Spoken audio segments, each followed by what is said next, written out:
Ok, prevenido, se va a grabar. Memo, atrás, por favor. Estamos listos. Hace varios años que se advierte el declive de la cultura occidental, comenzando por la libertad. ¿Qué tan en peligro están los cimientos de Occidente, basados en el capitalismo, la democracia y la tradición judeocristiana? Bueno, ustedes recordarán la famosa tesis Fukuyama que se dio a fines de los 90 cuando tras la caída del muro de Berlín muchos pensaban de que había terminado la pelea por la libertad, la democracia, por el capitalismo.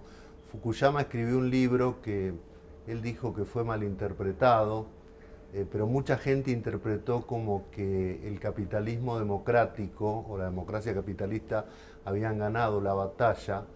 Y bueno, el tiempo demostró que esto no era cierto. En realidad, los enemigos de la libertad, de la democracia, del capitalismo, se reciclaron a través de distintas causas y hoy están dando la batalla y en muchos casos, lamentablemente, de manera exitosa.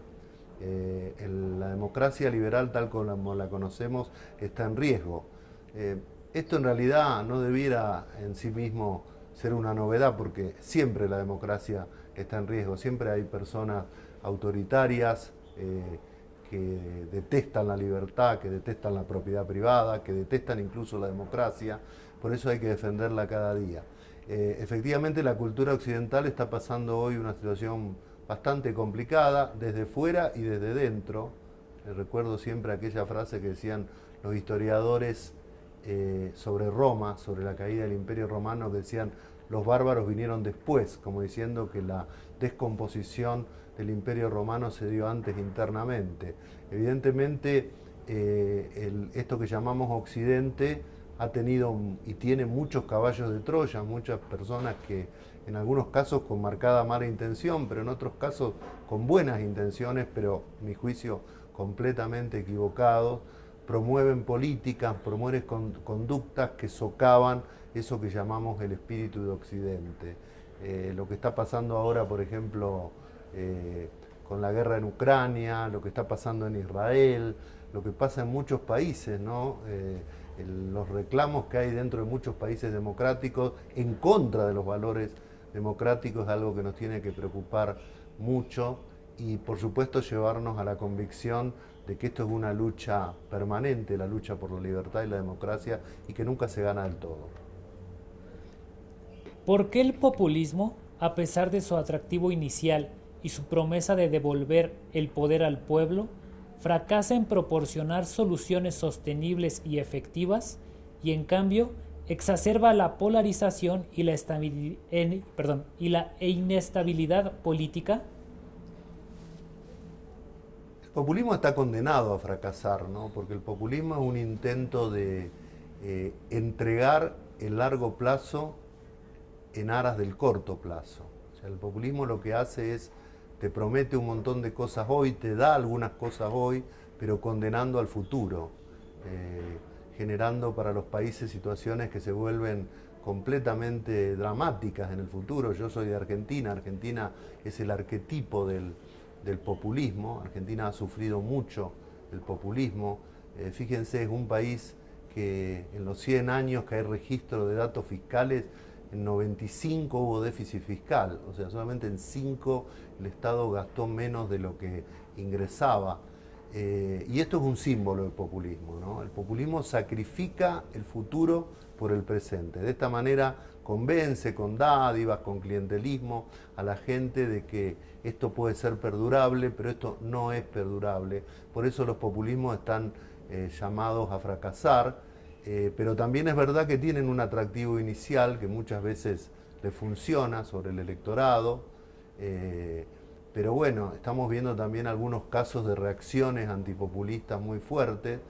En mi país, por ejemplo, ha pasado algo, más allá de algunos tintes que puedan tener los políticos que se oponen al populismo, como en este caso el presidente Milei, pero la verdad es que el presidente Milei llegó a la presidencia en la Argentina proponiendo ajustes, proponiendo reducción del gasto, proponiendo recortes de ciertos beneficios sociales, Y claro, la población argentina, ya agobiada por lo que han sido décadas de populismo, aceptó apoyar eso. En resumen, creo que el populismo es una política condenada al fracaso, pero que tampoco es fácil enfrentarla, digamos así, porque sus argumentos electorales suelen ser muy sensibles a la población, sobre todo a ciertas poblaciones y en ciertos momentos. Muy bien. Espérame, yo- Sí. Es que cada que se mueva ya se ve. Déjame ya decirles, por favor. Cállalo, por favor.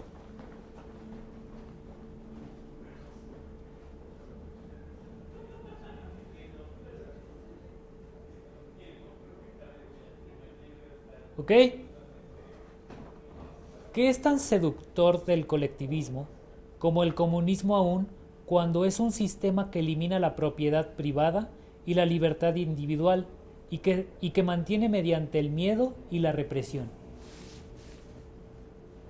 Bueno, un poco lo que mencionábamos, ¿no? Tiene esta idea un poco utópica de que las sociedades pueden vivir de cierta manera, de que se puede lograr eso que se va a llamar el bien común a través de ciertas políticas, y esto atrae a mucha gente, sobre todo en los primeros tiempos, cuando uno mira esos procesos colectivistas o populistas colectivistas que comenzaron de manera legítima, quiero decir electoralmente de manera legítima.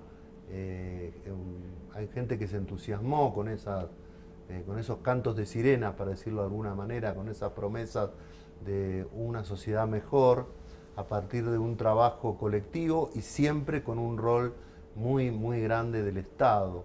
Y claro, y esto lo que demuestra al cabo de un tiempo es el fracaso, porque ese sistema no funciona. La verdad que las sociedades que funcionan mejor son aquellas donde le queda más espacio de acción al individuo, donde el Estado es más pequeño, donde los impuestos son más bajos, donde hay menos desregulación, donde hay más libertad individual. Esas son las sociedades a las que les va mejor, no solo en materia económica. Una de las cosas que muestran hoy todos estos índices que se hacen, que son muy útiles, es que hay una convergencia en la libertad económica, en lo mejor que viven las sociedades donde hay más libertad económica, con otras libertades.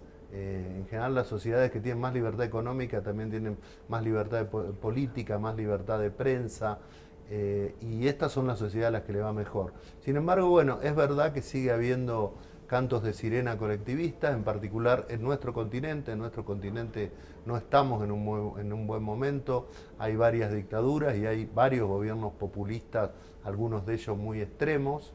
Estamos viendo con tristeza lo que ocurre, por ejemplo, en Venezuela, que empezó, esto no hay que olvidarlo, en Venezuela empezó como un proceso democrático. O sea, al principio, más allá que Chávez deviene de un golpe de Estado que dio en su momento y por el que debió haber estado preso toda su vida, pero luego él llegó a las elecciones en elecciones libres y legítimas.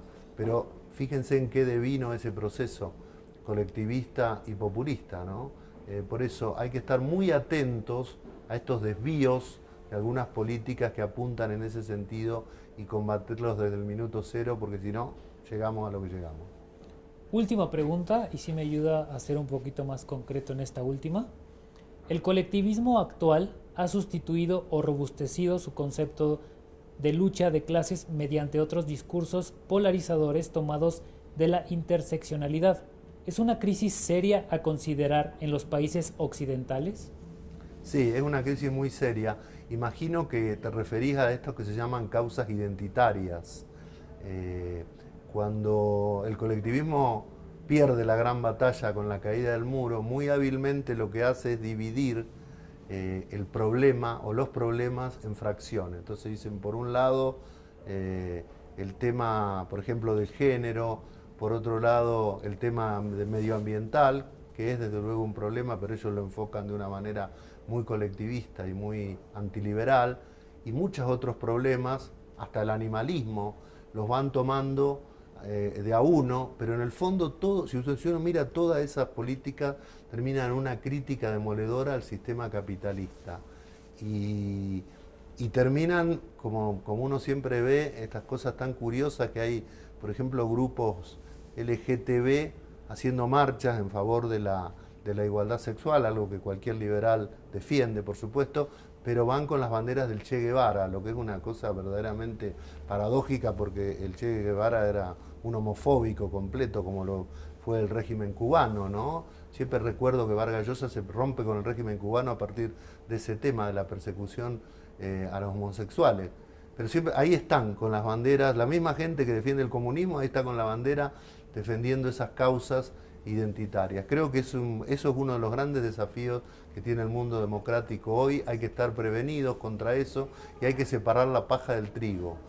Por supuesto que hay problemas ambientales que hay que afrontar, por supuesto que tiene que haber igualdad de sexos, por supuesto que cualquier persona puede tener la orientación sexual que le dé la gana, pero esto no significa destruir la democracia capitalista, atacar la democracia capitalista, imponer un sistema que ha mostrado desencadenar en autoritarismos. Perfecto, muchísimas gracias. Hemos terminado. Gracias.